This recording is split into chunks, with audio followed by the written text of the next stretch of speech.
वाहिगुरु जी का खालसा वाहिगुरु जी की फतेह। गुरु दर ते हाजर गुरु सवारे खालसा जी, आप जी वड भागे हो जो 8वें पातशाह बाला प्रीतम सतगुरु जिस डिठै सब दुख जाए, इन्हां अजमतां वडियाइयां दे मालक गुरु हरकृष्ण साहब महाराज जी दे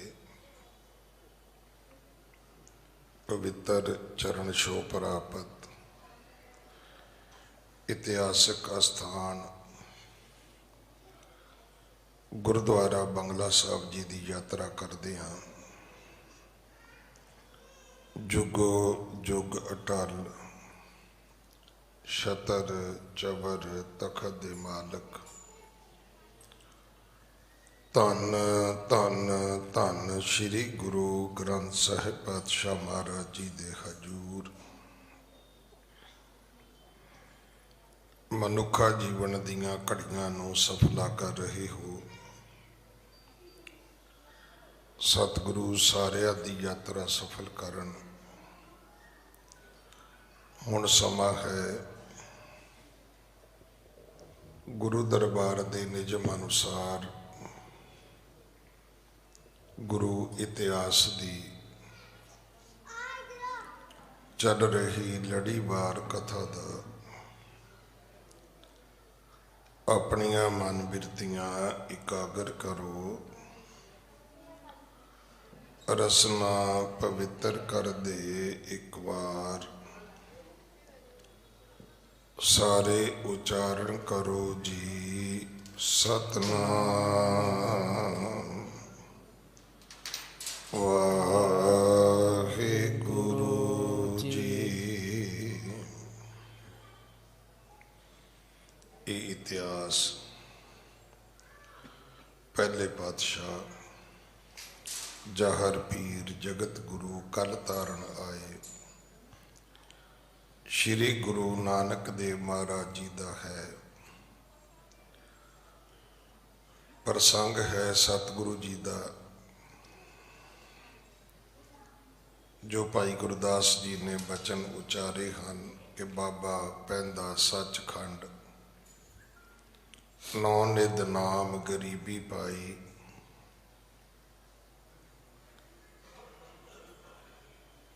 सतगुरां दा परमेश्वर दे हजूर पहुंचना, ये प्रसंग आपने कल पूरा सरवण किया है। सतगुरां ने परमेश्वर की कीर्ति भी गाई। जिहड़ा सोदर दा शब्द है, सो दर तेरा केहा सो घर केहा जित बै सर्ब संभाले। वाजे तेरे नाद अनेक असंखा केते तेरे वावड़ हारे। परमात्मा वो दर किहो जिहा है, वो घर किहो जिहा है जिथे बैठ के तू सारियां दी संभाल करदा। अज तुसीं वेख्या होना है कि बैंकां सरकारां जिहड़ियां वड्डियां वड्डियां मल्टीनैशनल कंपनियां ने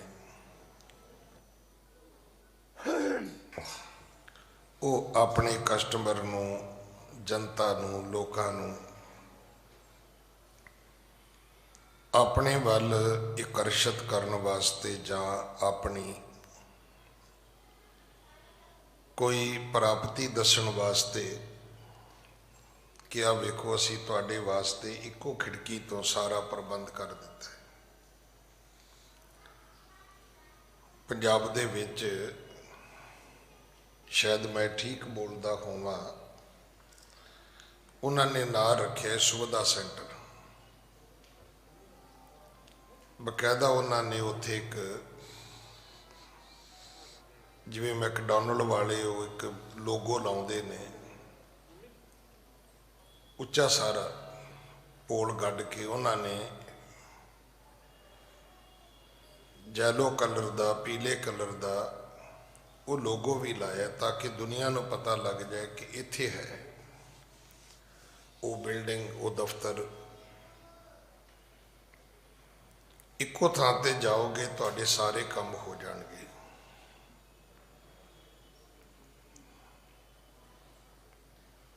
ਤੁਸੀਂ ਵਿਦੇਸ਼ ਵਿੱਚ ਜਾਓਗੇ, ਇੱਕ ਹੀ ਬੈਂਕ ਦੇ ਕਾਊਂਟਰ ਤੇ ਤੁਸੀਂ ਪੈਸੇ ਜਮ੍ਹਾਂ ਕਰਾ ਸਕਦੇ ਹੋ, ਪੈਸੇ ਕਢਾ ਸਕਦੇ ਹੋ, ਤੁਸੀਂ ਉਹਦੀ CD FD ਬਣਵਾ ਸਕਦੇ ਹੋ, ਤੁਸੀਂ ਲੋਨ ਪਾਸ ਕਰਵਾ ਸਕਦੇ ਹੋ, ਕ੍ਰੈਡਿਟ ਕਾਰਡ ਅਪਲਾਈ ਕਰ ਸਕਦੇ ਹੋ। ਇੱਕੋ ਥਾਂ ਤੇ ਸਾਰਾ ਕੁਝ ਹੀ ਹੋਈ ਜਾਂਦਾ ਹੈ। ਸਾਡੇ ਤੇ 84 ਲੱਖ ਜੂਨਾਂ ਵਾਂਗ ਪੂਰਾ ਗੇੜਾ ਕਢਾਉਂਦੇ ਨੇ, ਫਿਰ ਜਾ ਕੇ ਬੰਦੇ ਦਾ ਇੱਕ ਕੰਮ ਹੁੰਦਾ, ਕਹਿੰਦੇ ਉੱਥੋਂ ਟੋਕਨ ਲੈ ਲਓ ਜੀ, ਫਿਰ ਉੱਥੇ ਬਹਿ ਜਾਓ ਜੀ।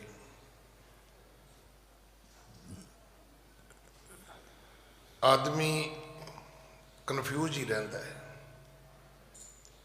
ਪਰ ਹੁਣ ਜਿਵੇਂ ਜਿਵੇਂ ਇਹ ਚੀਜ਼ਾਂ ਖਤਮ ਹੋ ਰਹੀਆਂ ਨੇ ਤੇ ਪੁੱਛਿਆ ਜਾਵੇ ਵੀ ਕੀ ਪਹਿਲਾਂ ਕੋਈ ਜ਼ਿਆਦਾ ਕੰਮ ਸੀਗਾ? ਨਹੀਂ, ਪਬਲਿਕ ਵਿਹਲੀ ਸੀ, ਕੰਮ ਲਾਈ ਹੋਈ ਸੀ।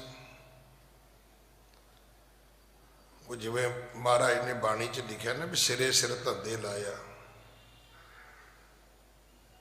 ਹੁਣ ਸਤਿਗੁਰੂ ਦੀ ਬਾਣੀ 'ਚ ਚੂਹੇ ਦਾ ਜ਼ਿਕਰ ਆਉਂਦਾ ਹੈ। ਤੁਸੀਂ ਵੇਖਿਆ ਦੁਨੀਆ ਦੇ ਵਿੱਚ ਇੱਕੋ ਹੀ ਜੂਨੀ ਹੈ ਜਿਹਦਾ ਕਾਰਖਾਨਾ 24 ਘੰਟੇ ਚੱਲਦਾ ਹੈ। ਦਿਨ ਰਾਤ ਹੀ ਚੂਹਾ ਤੁਰਿਆ ਫਿਰਦਾ, ਦਿਨ ਰਾਤ। ਪਰ ਸਤਿਗੁਰੂ ਨੇ ਬਾਣੀ 'ਚ ਇੱਕ ਉਹਦਾ ਪੱਖ ਇਹ ਜ਼ਰੂਰ ਦੱਸਿਆ ਹੈ ਕਿ ਕਾਗਜ਼ ਕੇ ਭਾਰ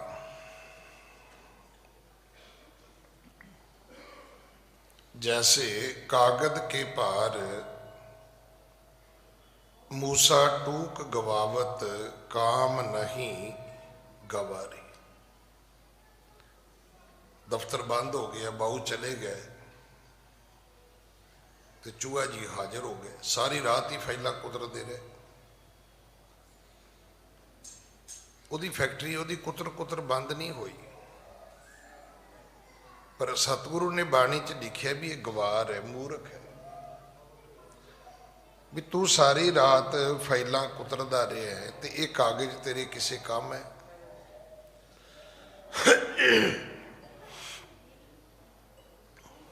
देखो, शेर शिकार करता है अपने खाण वास्ते, तो चूहे नूं पुछो भी तू फाइलां कुतरियां तू खाणियां सी? तू खांदा होवे फिर भी गल समझ आउंदी है। कई बारी इदां भी रब ने सिरे सिर धंधे लोग लाए हुए ने, मूर्ख ने, व्यर्थ ही भजे फिरदे ने। उन्हां दी हर प्रक्रिया जिहड़ी वो मीनिंगलैस है, जिहदा कोई अर्थ ही नहीं, जिहदा कोई मतलब ही नहीं है, फिर भजी फिरदी है दुनिया। और ये एक गल होर भी नोट करना, वेले आदमी दे कोल टाइम नहीं हैगा जे। जिहड़ा काम धंधे वाला बंदा है उहदे कोल टाइम, उहनूं पुछिओ भी भरा जी तुहानूं मिलना है, वो कहेगा सैटरडे संडे आ जाओ, मेरी छुट्टी हुंदी है। ये काम धंधे वाला है। तो वेले नूं पुछ लिओ भी तेरे कोल भी कोई टाइम हैगा ना। परमात्मा जिहड़ा है, परमात्मा वो तेरा दर किहड़ा है, तेरा घर किहड़ा है, जिथे बह के तू सारे जीवां दी संभाल करदा है। केवल रब बंदे पैदा नहीं करता, रब बिल्लियां, घोड़े, चिड़ियां, कीड़ियां सब पैदा करदा है, सारियां नूं रिजक भी दिंदा है।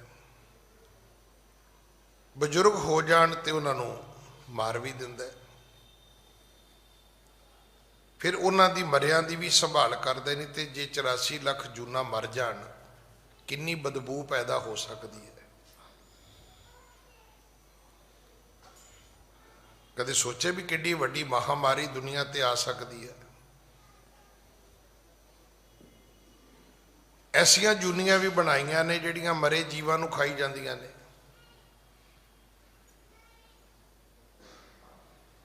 ਹੱਡਾ ਰੋੜੀ ਦੇ ਵਿੱਚ ਪਹਿਲਾਂ ਇੱਲਾਂ ਗਿਰਜਾਂ ਆਉਂਦੀਆਂ ਨੇ, ਫਿਰ ਕੁੱਤੇ ਆ ਜਾਂਦੇ ਨੇ। ਉਹ ਐਸੇ ਆਉਂਦੇ ਨੇ ਕਿ ਉਹ ਸੁਣਿਆ ਤੁਸੀਂ ਇੱਕ ਮੁਹਾਵਰਾ ਹੈ ਕੁੱਤੇ ਦੀ ਹੱਡੀ ਵਾਲਾ, ਨਹੀਂ ਤੇ ਉਹ ਜਿਹੜੀ ਹੱਡੀ ਦੇ ਨਾਲ ਥੋੜੀ ਬਹੁਤਾ ਵੀ ਮਾਸ ਬਚ ਜਾਏਗਾ ਉਹਦੀ ਵੀ ਬਦਬੂ ਫੈਲੇਗੀ, ਕੁੱਤਾ ਉਹ ਵੀ ਨਹੀਂ ਛੱਡਦਾ। ਰੱਬ ਨੇ ਸਭ ਨੂੰ ਧੰਦੇ ਤੇ ਲਾਇਆ ਹੋਇਆ, ਮਤਲਬ ਉਹਦੀ ਕੁਦਰਤ ਨੂੰ ਜੇ ਸਮਝੋਗੇ ਤੁਸੀਂ ਹੈਰਾਨ ਹੋ ਜਾਓਗੇ। ਅਖੀਰ ਤੁਹਾਨੂੰ ਕਹਿਣਾ ਪਏਗਾ ਬਲਿਹਾਰੀ ਕੁਦਰਤ ਵਸਿਆ, ਤੇਰਾ ਅੰਤ ਨਾ ਜਾਈ ਲਖਿਆ। ਸਤਿਗੁਰਾਂ ਨੇ ਉੱਥੇ ਸ਼ਬਦ ਗਾਇਨ ਕੀਤਾ ਸੀ। ਇਹ ਸ਼ਬਦ ਤੁਹਾਡੇ ਜਪਜੀ ਸਾਹਿਬ ਦੇ ਵਿੱਚ ਵੀ ਹੈ, ਜਿਹੜੀ ਬਾਣੀ ਸਵੇਰੇ ਪੜ੍ਹੀ ਜਾਂਦੀ ਹੈ। ਇਹ ਸ਼ਬਦ ਤੁਹਾਡੀ ਸੋਦਰ ਵਿੱਚ ਵੀ ਹੈ, ਰਹਿਰਾਸ ਸਾਹਿਬ ਦੇ ਪਾਠ ਵਿੱਚ ਵੀ ਹੈ, ਜਿਹੜੀ ਸ਼ਾਮ ਨੂੰ ਪੜ੍ਹੀ ਜਾਂਦੀ ਹੈ। ਇਹ ਸ਼ਬਦ ਗੁਰੂ ਗ੍ਰੰਥ ਸਾਹਿਬ ਵਿੱਚ 3 ਵਾਰੀ ਆਉਂਦਾ ਹੈ। ਜਦੋਂ ਰਾਗਾਂ ਵਿੱਚ ਬਾਣੀ ਪੜ੍ਹੋਗੇ ਅੱਗੇ ਜਾ ਕੇ ਉੱਥੇ ਵੀ ਆਏਗਾ। ਤਿੰਨਾਂ ਦੇ ਵਿੱਚ ਪਾਠ ਭੇਦ ਹੈ, ਅਰਥ ਭੇਦ ਨਹੀਂ ਹੈ। ਪਾਠ ਲਿਖਣ ਵਿੱਚ ਕਿਤੇ ਕਿਤੇ ਫਰਕ ਲਗਾ ਮਾਤਰ ਦਾ ਅੱਖਰ ਦਾ ਹੈ, ਅਰਥ ਇੱਕੋ ਹੀ ਨੇ। ਉੱਥੋਂ ਗੁਰੂ ਨਾਨਕ ਸਾਹਿਬ ਜਦੋਂ ਵਾਪਸ ਆਉਂਦੇ ਨੇ, ਉੱਥੋਂ ਇਹ ਕਥਾ ਸ਼ੁਰੂ ਹੁੰਦੀ ਹੈ। ਸ਼੍ਰੀ ਗੁਰ ਬਚਨ ਸੋ ਚੂਰਣ ਖਾਏ ਕਮਾਏ ਜਾਹੇ। ਗੁਰੂ ਦੇ ਬਚਨ ਕੀ ਨੇ? ਕਹਿੰਦੇ ਭਾਈ ਚੂਰਨ ਵਰਗੇ ਨੇ। ਇੱਕ ਪੁਰਾਣੀ ਮੈਡੀਸਨ ਹੈ, ਉਹਨੂੰ ਚੂਰਨ ਕਹਿੰਦੇ ਨੇ। ਹੁਣ ਸਾਨੂੰ ਨਹੀਂ ਸਮਝ ਆਉਣੀ ਅੱਜ ਦੇ ਬੱਚਿਆਂ ਨੂੰ ਜਾਂ ਸ਼ਹਿਰੀ ਬੱਚਿਆਂ ਨੂੰ। ਚੂਰਨ ਕਈ ਕਿਸਮ ਦਾ ਹੁੰਦਾ ਸੀ।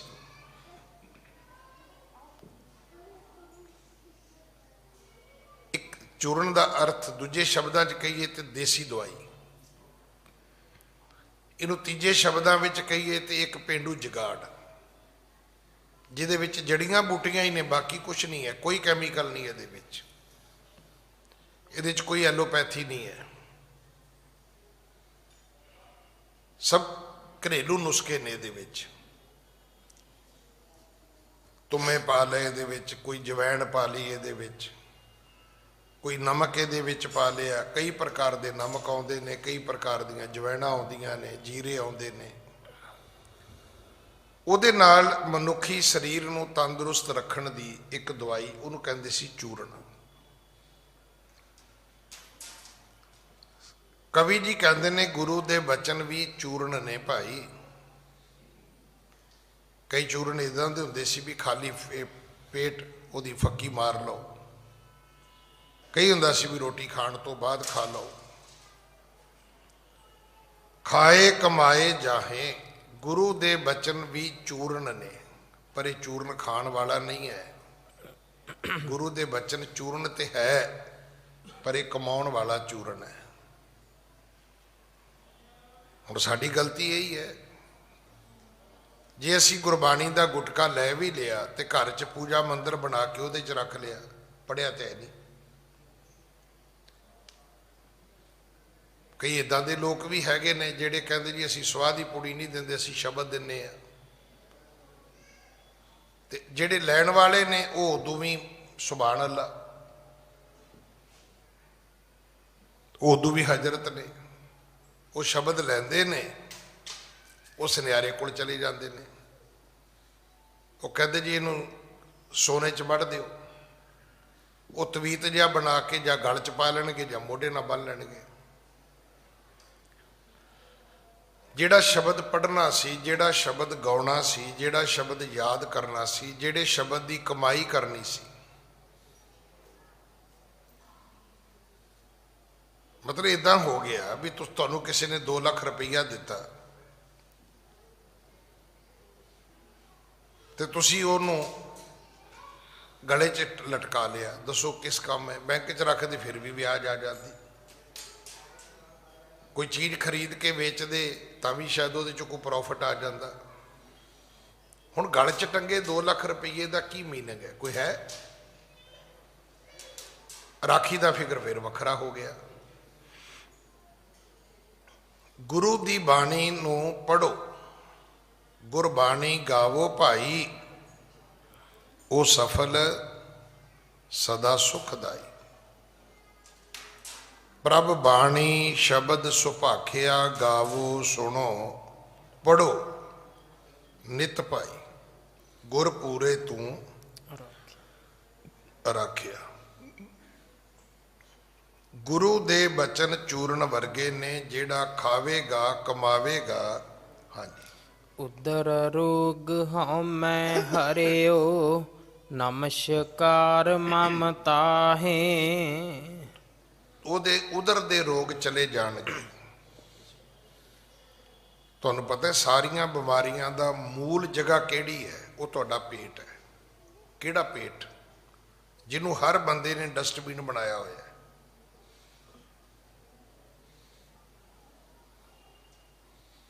ਹਰ ਬੰਦੇ ਨੇ ਆਪਣੇ ਢਿੱਡ ਨੂੰ ਡਸਟਬਿਨ ਬਣਾਇਆ ਹੋਇਆ ਹੈ। ਆ ਵੀ ਪਾ ਦਿਓ, ਆ ਵੀ ਪਾ ਦਿਓ, ਆ ਵੀ ਪਾ ਦਿਓ, ਆ ਵੀ ਪਾ ਦਿਓ। ਜਦੋਂ ਵੀ ਤੁਸੀਂ ਡਾਕਟਰ ਕੋਲ ਜਾਓਗੇ, ਸਿਆਣੇ ਕੋਲੋਂ, ਸਭ ਤੋਂ ਪਹਿਲਾਂ ਤੁਹਾਡਾ ਪੇਟ ਦਬਾ ਕੇ ਵੇਖੇਗਾ। ਇੱਕ ਬੜੀ ਪੁਰਾਣੀ ਕਹਾਵਤ ਹੈ, ਪੈਰ ਗਰਮ ਪੇਟ ਨਰਮ ਸਿਰ ਠੰਡਾ। ਘਰ ਵਿੱਚ ਆਵੇ ਵੈਦ ਤੇ ਸਿਰ 'ਚ ਮਾਰੋ ਡੰਡਾ। ਅਗਰ ਤੁਹਾਡੇ ਪੈਰ ਗਰਮ ਰਹਿੰਦੇ ਨੇ, ਪਤਾ ਤੁਹਾਨੂੰ ਡਾਕਟਰ ਸਭ ਤੋਂ ਪਹਿਲਾਂ ਤੁਹਾਡੇ ਹੱਥ ਪੈਰ ਵੇਖਦਾ ਵੀ ਜੇ ਠੰਡੇ ਹੋ ਗਏ ਤਾਂ ਸਮਝ ਲਓ ਮਰ ਗਿਆ। ਅਗਰ ਹੱਥ ਪੈਰ ਗਰਮ ਨੇ, ਇਹਦਾ ਮਤਲਬ ਬੰਦਾ ਅਜੇ ਜਿਉਂਦਾ ਹੈ। ਫਿਰ ਪੇਟ ਨਰਮ। ਜੇ ਤੁਹਾਡੇ ਪੇਟ ਵਿੱਚ ਸਖਤਾਈ ਨਹੀਂ ਹੈ, ਪੇਟ ਤੁਹਾਡਾ ਕਰੜਾ ਨਹੀਂ ਹੈ, ਹਾਰਡ ਨਹੀਂ ਹੈ, ਇਹਦਾ ਅਰਥ ਤੁਹਾਨੂੰ ਕੋਈ ਬਿਮਾਰੀ ਨਹੀਂ ਹੈ। ਸਿਰ ਠੰਡਾ। ਤੇ ਜੇ ਮੱਥਾ ਤੁਹਾਡਾ ਗਰਮ, ਇਹਦਾ ਅਰਥ ਤੁਹਾਨੂੰ ਟੈਂਪਰੇਚਰ ਹੈ, ਤੁਹਾਨੂੰ ਬੁਖਾਰ ਹੈ। ਜੇ 3 ਚੀਜ਼ਾਂ ਠੀਕ ਨੇ, ਸਿਰ ਠੰਡਾ ਹੈ, ਪੇਟ ਨਰਮ ਹੈ, ਪੈਰ ਗਰਮ ਨੇ, ਤੇ ਘਰ 'ਚ ਡਾਕਟਰ ਆਵੇ ਤੇ ਸਿਰ 'ਚ ਡੰਡਾ ਮਾਰ ਕੇ ਭਜਾ ਦੋ ਵੀ ਜਾ ਦੌੜ ਜਾ, ਤੇਰਾ ਇੱਥੇ ਕੀ ਕੰਮ ਹੈ? ਗੁਰੂ ਦੇ ਬਚਨ ਚੂਰਨ ਵਰਗੇ ਨੇ। ਜਦੇ ਜੇ ਕਮਾਓਗੇ, ਤੁਹਾਡੇ ਪੇਟ ਦਾ ਕੋਈ ਰੋਗ ਨਹੀਂ ਰਹੇਗਾ। ਪੇਟ ਦੇ ਰੋਗ ਤੋਂ ਸਾਰੀਆਂ ਬਿਮਾਰੀਆਂ ਸ਼ੁਰੂ ਹੁੰਦੀਆਂ ਨੇ।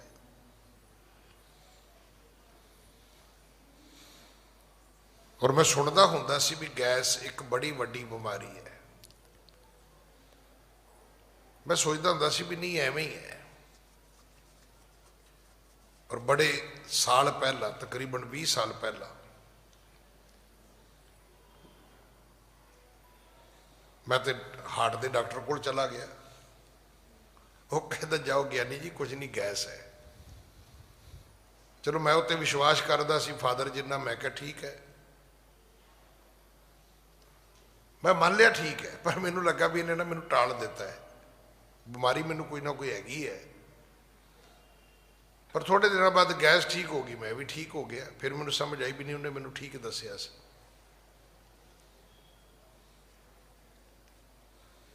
ਇਹਦਾ ਅਰਥ ਕੀ ਹੈ? ਇਹਦਾ ਅਰਥ ਹੈ, ਹੇ ਇਨਸਾਨ, ਗੁਰੂ ਦੀ ਬਾਣੀ ਨੂੰ ਐਵੇਂ ਨਾ ਸਮਝ। ਦਵਾਈਆਂ ਨੂੰ ਮੱਥਾ ਨਹੀਂ ਟੇਕੀਦਾ, ਦਵਾਈਆਂ ਖਾਈ ਦੀਆਂ ਨੇ। ਗੁਰੂ ਕੀ ਬਾਣੀ ਨੂੰ ਤੂੰ ਸਿਰਫ ਮੱਥਾ ਹੀ ਟੇਕ ਰਿਹਾ, ਪੜ੍ਹਦਾ ਤੇ ਹੈ ਨਹੀਂ, ਵਿਚਾਰਦਾ ਤੇ ਹੈ ਨਹੀਂ, ਮੰਨਦਾ ਤੇ ਹੈ ਨਹੀਂ। ਮੈਂ ਤਾਂ ਬਹੁਤ ਵਾਰੀ ਬੇਨਤੀ ਕਰਕੇ ਪੁੱਛਦਾ ਵੀ ਕੋਈ ਆਦਮੀ ਹੈ ਜਿਹੜਾ ਸੁਖਮਨੀ ਸਾਹਿਬ ਪੜ੍ਹਨ ਕਰਕੇ ਦੁਖੀ ਹੋਵੇ? ਕੋਈ ਹੈ ਬੰਦਾ ਜਿਹਨੂੰ ਬਾਣੀ ਪੜ੍ਹਨ ਤੋਂ ਰੋਗ ਲੱਗਿਆ ਹੋਵੇ? ਕੋਈ ਚਿੰਤਾ, ਕੋਈ ਫਿਕਰ, ਕੋਈ ਡਿਪਰੈਸ਼ਨ?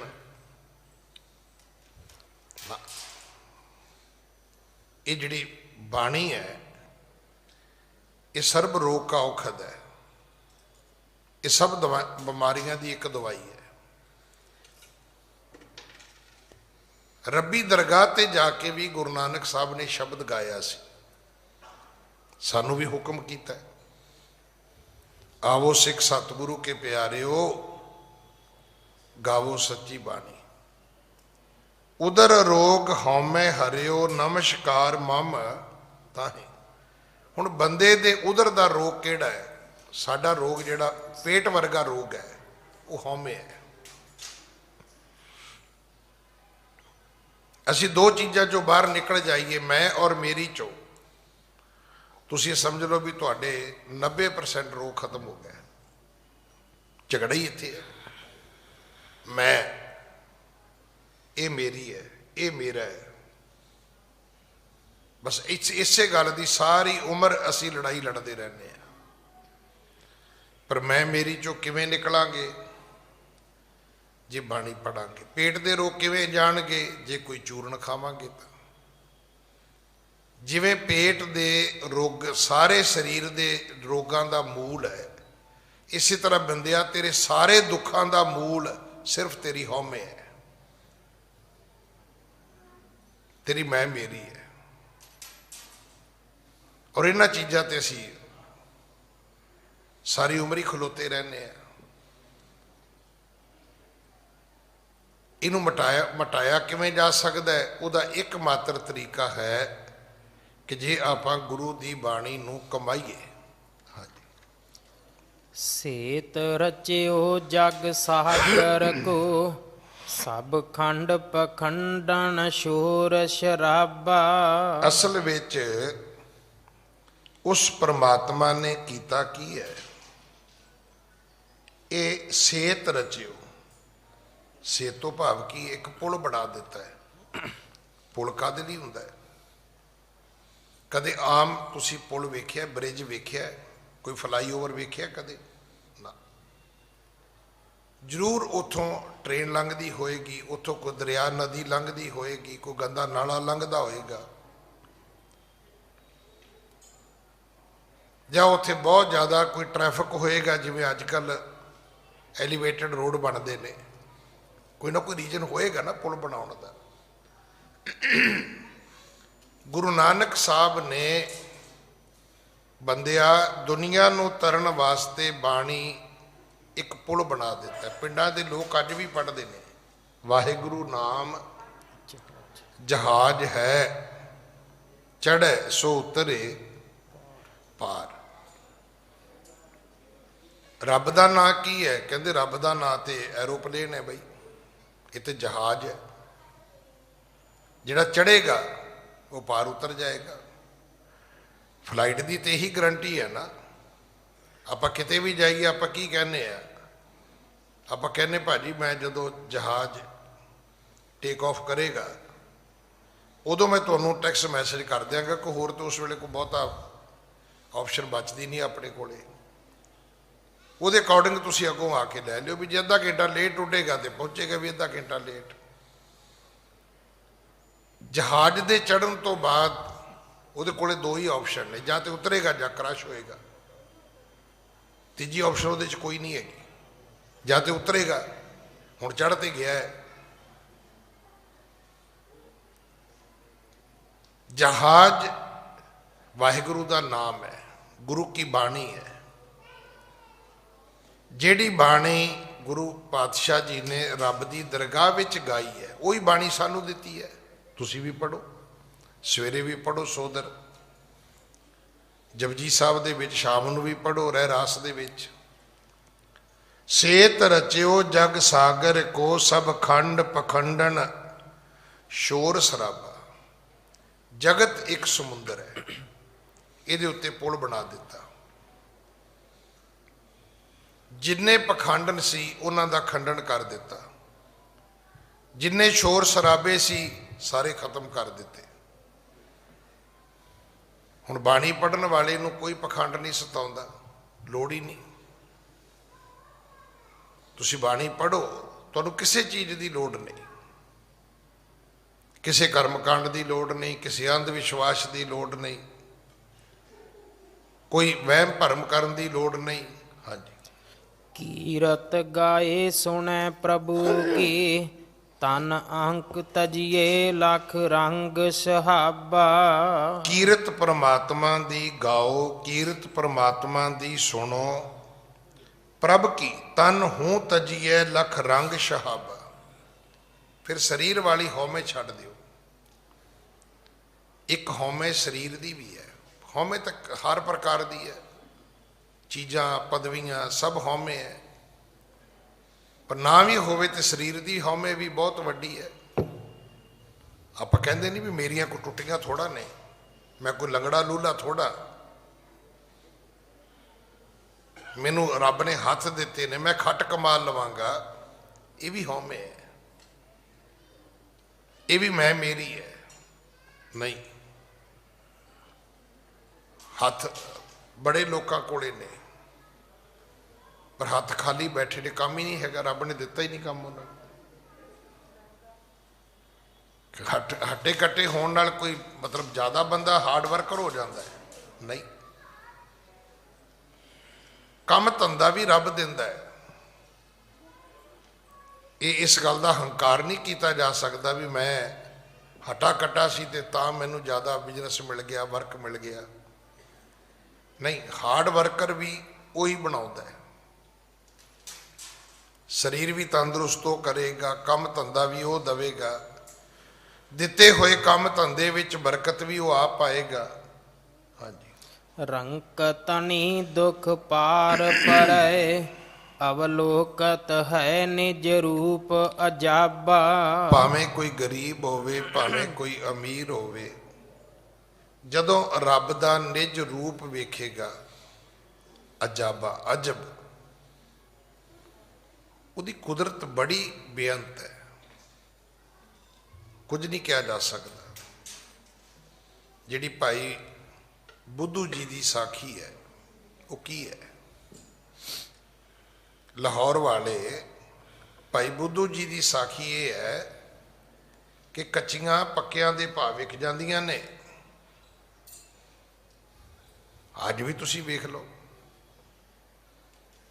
ਮੇਰੇ ਕੋਲ ਇੱਕ ਸੱਜਣ ਆਇਆ, ਉਹ ਸਾਈਕਲ ਤੇ ਸਵੇਰੇ ਸਾਈਕਲ ਚਲਾ ਰਿਹਾ ਹੈ,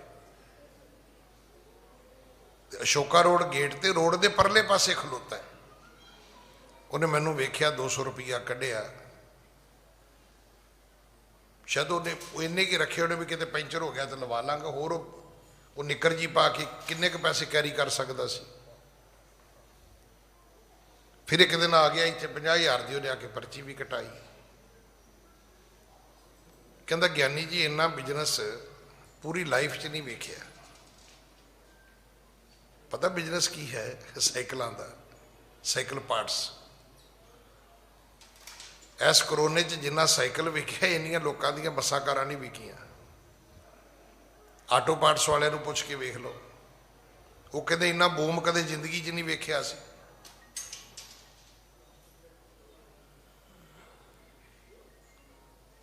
ਜਿੰਨਾ ਸਾਈਕਲ ਵਾਲਿਆਂ ਦਾ ਕੰਮ ਚੱਲਿਆ ਹੈ, ਆਟੋ ਪਾਰਟਸ ਵਾਲਿਆਂ ਦਾ ਕੰਮ ਚੱਲਿਆ ਹੈ, ਪਰ ਵੱਡੇ ਵੱਡੇ ਬੰਦੇ, ਹੋਟਲਾਂ ਵਾਲੇ, ਬੈਂਕਟ ਹਾਲਾਂ ਵਾਲੇ ਬੰਦੇ, ਉਹ ਕਹਿੰਦੇ ਗਿਆਨੀ ਜੀ ਕੰਧ ਨਹੀਂ ਲੱਭਦੀ, ਕਿਹੜੀ ਕੰਧ ਨੂੰ ਸਿਰ ਮਾਰ ਕੇ ਸਿਰ ਪਾੜ ਲਈਏ ਆਪਣਾ। ਹਾਲਾਂਕਿ ਸਭ ਤੋਂ ਵੱਡੀ ਕਮਾਈ ਉਹਨਾਂ ਦੀ ਸੀ। ਕੇਟਰਿੰਗ ਵਾਲਿਆਂ ਦਾ ਹਾਲ ਪੁੱਛ ਕੇ ਵੇਖ ਲਓ ਕੀ ਹੈ। ਲੋਕਾਂ ਨੇ ਵੱਡੇ ਵੱਡੇ ਫਾਰਮ ਹਾਊਸ ਇਹਦੇ 'ਚ ਕਨਵਰਟ ਕਰ ਦਿੱਤੇ ਸੀ, ਜਲੂਸ ਨਿਕਲ ਗਿਆ ਲੋਕਾਂ ਦਾ। ਇੱਥੇ ਕਿਸੇ ਦੀਆਂ ਸਾਈਕਲ ਦੀਆਂ ਗੋਲੀਆਂ ਵਿਕੀ ਜਾਂਦੀਆਂ ਨੇ ਤੇ ਕਿਸੇ ਦਾ ਕੁਝ ਵੀ ਨਹੀਂ ਵਿਕਦਾ। ਸਭ ਤੋਂ ਬੇਰੁਜ਼ਗਾਰ ਪ੍ਰੋਡਕਟ, ਜਿਹਨੂੰ ਕੋਈ ਇੰਪਲਾਇਮੈਂਟ ਨਹੀਂ ਸੀ ਦਿੰਦਾ ਇੰਡੀਆ ਦੇ ਵਿੱਚ, ਉਹ ਕੀ ਸੀਗਾ ਭਲਾ? ਉਹ ਸੀ ਸੈਨੀਟਾਈਜ਼ਰ। ਜਿੰਨਾ ਇਹ ਵੇਖਿਆ, ਕਮਾਲ ਹੀ ਹੋ ਗਈ। ਮੈਂ 10-15 ਸਾਲ ਪਹਿਲਾਂ ਆਪਣੇ ਦੋਸਤਾਂ ਨੂੰ ਅਮਰੀਕਾ 'ਚ ਵੇਖਦਾ ਹੁੰਦਾ ਸੀ ਵੀ ਰੋਟੀ ਖਾਧੀ ਤੇ ਹੱਥ ਸੈਨੀਟਾਈਜ਼ ਕਰ ਲੈ, ਰੋਟੀ ਖਾਣ ਤੋਂ ਪਹਿਲਾਂ ਕਰ ਲੈ। ਮੈਂ ਕਹਿੰਦਾ ਬੜੇ ਬੇਵਕੂਫ ਨੇ ਯਾਰ, ਹੱਥ ਨਹੀਂ ਧੋਤੇ ਜਾਂਦੇ ਇਹਨਾਂ ਕੋਲੋਂ। ਹੁਣ ਸਮਝ ਆ ਗਈ ਵੀ ਹੱਥ ਧੋਣ ਤੋਂ ਬਾਅਦ ਵੀ ਕਰ ਲੈਣੇ ਚਾਹੀਦੇ ਨੇ ਸੈਨੀਟਾਈਜ਼। ਟੂਟੀ ਦਾ ਹੀ ਨਹੀਂ ਪਤਾ ਉਹਨੂੰ ਕੀ ਲੱਗਿਆ, ਤੇ ਪਾਣੀ ਦਾ ਵੀ ਨਹੀਂ ਪਤਾ ਇੰਡੀਆ 'ਚ ਪਾਣੀ ਕਿਹੜਾ ਤੁਰਿਆ ਆਉਂਦਾ। ਇਸ ਕਰਕੇ ਕਿਸੇ ਭੁਲੇਖੇ 'ਚ ਨਾ ਪੈਣਾ। ਸਰੀਰ ਦੀ ਹਉਮੈ ਵੀ ਗਲਤ ਹੈ ਕਿ ਮੈਂ ਤਕੜਾ ਜੀ, ਮੈਂ ਕੰਮ ਕਰ ਲਵਾਂਗਾ। ਨਹੀਂ, ਤਕੜੇ ਹੋਣ ਨਾਲ ਵੀ ਜੌਬ ਨਹੀਂ ਮਿਲਦੀ, ਇਹ ਵੀ ਉਹਦੀ ਦਇਆ ਹੈ। ਉਹਦੀ ਕਿਰਪਾ ਹੈ ਕਿ ਉਹ ਤੁਹਾਨੂੰ ਕੰਮ ਧੰਦਾ ਦੇ ਦੇਵੇ, ਇਹ ਵੀ ਉਹਦੀ ਮਿਹਰ ਹੈ। ਹਾਂਜੀ। ਦੇਵਨ ਦੇਵ ਸਦਾ ਪਦ ਸੇਵੋ, ਜਾਹਰ ਪੀਰ ਗੁਰੂ ਜਗ ਬਾਬਾ। ਇਸ ਕਰਕੇ ਦੇਵਤਿਆਂ ਦਾ ਦੇਵਤਾ, ਪੀਰਾਂ ਦਾ ਪੀਰ ਮੇਰਾ ਗੁਰੂ ਨਾਨਕ, ਭਾਈ ਸੰਤੋਖ ਸਿੰਘ ਕਹਿੰਦੇ ਉਹਦੀ ਪੂਜਾ ਕਰਿਆ ਕਰੋ, ਜਿਹਨੇ ਤੁਹਾਨੂੰ ਇਦਾਂ ਦੀ ਬਾਣੀ ਦਿੱਤੀ ਹੈ। ਔਰ ਇਸ ਬਾਣੀ ਨੇ ਤੁਹਾਨੂੰ ਦੱਸ ਦਿੱਤਾ ਹੈ। ਆ ਜਿਹੜੇ ਇੱਥੇ ਬੱਚੇ ਆਉਂਦੇ ਨੇ ਨਾ, ਕਦੇ ਇਹਨਾਂ ਨੂੰ ਰੋਕ ਕੇ ਪੁੱਛਿਓ ਵੀ ਕਾਕਾ ਵੱਡੇ ਵੱਡੇ ਬੰਦੇ ਨਹੀਂ ਆਉਂਦੇ, ਤੁਸੀਂ ਇੱਥੇ ਕੀ ਲੈਣ ਆਉਂਦੇ ਹੋ? ਠੀਕ ਹੈ, ਇਹਦੇ ਵਿੱਚ 1-2% ਉਹ ਵੀ ਹੈਗੇ ਨੇ, ਮੈਂ ਸ਼ਬਦ ਨਹੀਂ ਠੀਕ ਮੈਨੂੰ ਇਸ ਤਰ੍ਹਾਂ ਕਹਿਣਾ ਚਾਹੀਦਾ, ਪਰ ਉਹ ਬਿਲਕੁਲ ਵਿਹਲੇ ਨੇ। ਉਹ ਬੱਚੇ ਇੱਥੇ ਆ ਕੇ ਵਾਤਾਵਰਨ ਵੀ ਖਰਾਬ ਕਰਦੇ ਨੇ, ਐਵੇਂ ਫੋਟੋਆਂ ਖਿੱਚੀ ਜਾਣਗੇ, ਇੱਕ ਦੂਜੇ ਨੂੰ ਗੁਲਵਕੜੀਆਂ ਪਾਈ ਜਾਣਗੇ। ਪਰ ਅਮੂਮਨ ਜਿੰਨੇ ਨੌਜਵਾਨ ਬੱਚੇ ਆਉਂਦੇ ਨੇ, ਕਿਸੇ ਨੂੰ ਪੁੱਛ ਲਿਓ, ਉਹ ਤੁਹਾਨੂੰ ਇੱਕੋ ਗੱਲ ਕਹਿਣਗੇ, अंकल मैं जब से यहाँ आ रही हूँ ना,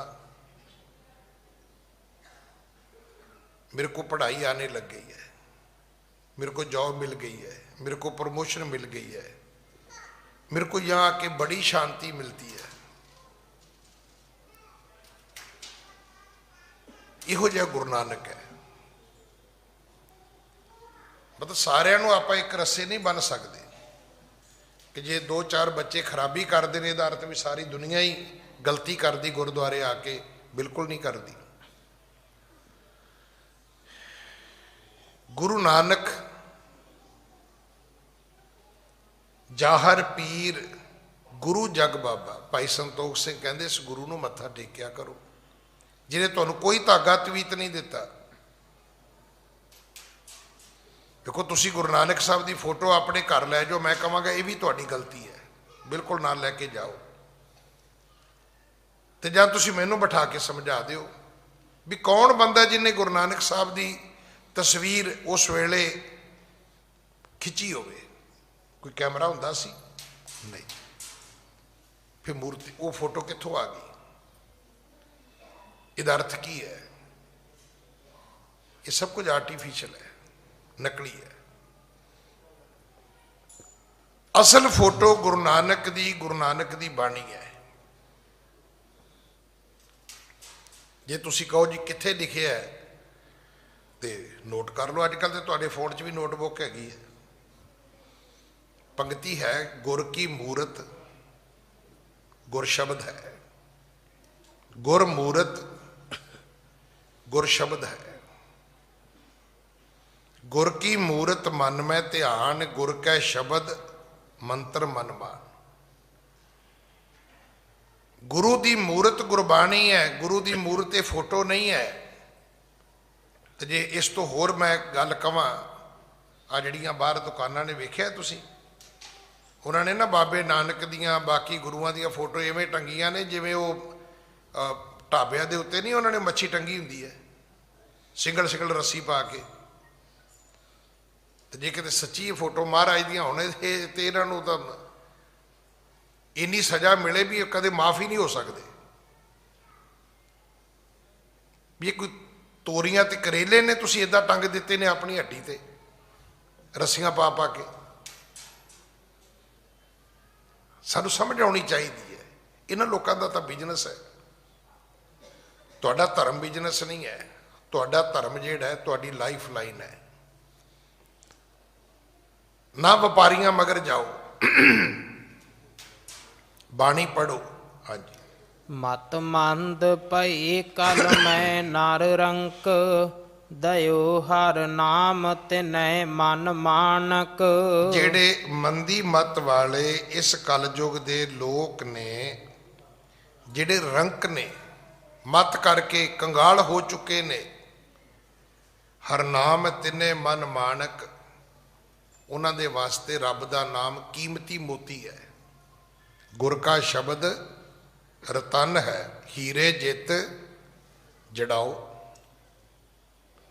गुरु का शब्द ते रतन है, इनू तो हीरिया विच जड़ के रखना चाहिए। जिन्ना अदब करो गुरबाणी का उन्ना थोड़ा है।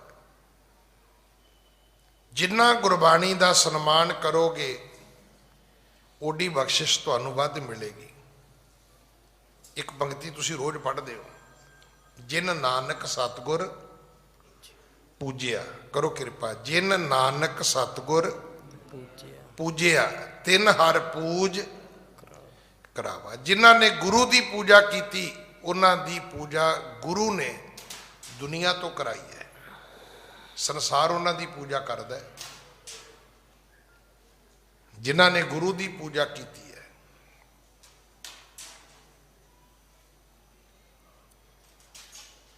ਔਰ ਤੁਸੀਂ ਵੇਖ ਲਓ, ਜਿੰਨੀ ਦੁਨੀਆ ਬਾਹਰ ਗਈ ਹੈ,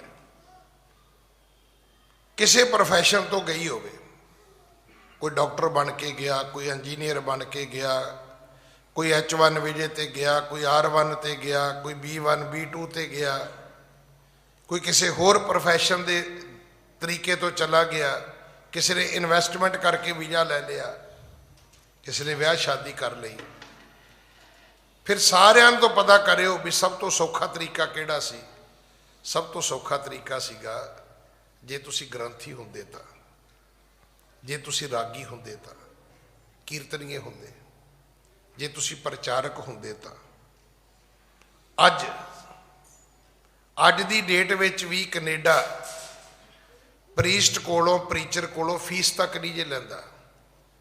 ਕਦੇ ਸੁਣਿਆ ਦੁਨੀਆ 'ਚ ਕੋਈ ਐਸਾ ਵੀਜ਼ਾ ਜਿਹੜਾ ਬਿਨਾਂ ਪੈਸਿਆਂ ਤੋਂ ਮਿਲਦਾ ਹੋਵੇ? ਕੈਨੇਡਾ ਦਿੰਦਾ ਹੈ। ਕਿਹਨੂੰ? ਗ੍ਰੰਥੀਆਂ, ਰਾਗੀਆਂ, ਭਾਈਆਂ ਨੂੰ। ਕਾਹਦਾ ਦਿੰਦਾ ਹੈ? ਉਹ ਗੁਰੂ ਦੀ ਪੂਜਾ ਕਰਦੇ ਨੇ।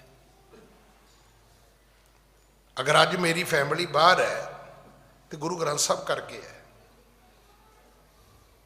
ਇੱਕ ਬੱਚਾ ਮੇਰਾ 18 ਸਾਲ ਦਾ, ਇੱਕ ਬੱਚਾ ਮੇਰਾ 20 ਸਾਲ ਦਾ, ਉਹ ਜਹਾਜ਼ ਤੇ ਚੜ੍ਹੇ, ਜਾ ਕੇ ਨਿਊਯਾਰਕ ਉਤਰ ਗਏ। ਤੇ ਜੇ ਕਿਤੇ ਮੈਂ ਬੈਂਕ ਮੈਨੇਜਰ ਹੁੰਦਾ ਤੇ ਪਤਾ ਨਹੀਂ ਮੇਰੇ ਬੱਚੇ ਕਿੱਧਰੋਂ ਚੜ੍ਹਦੇ ਤੇ ਕਿੱਧਰੋਂ ਉਤਰਦੇ ਜਾ ਕੇ, ਤੇ ਕਿੰਨੇ ਲੱਖ ਰੁਪਈਆ ਲੱਗਦਾ। ਇੱਥੇ 1 ਰੁਪਈਆ ਨਹੀਂ ਲੱਗਾ।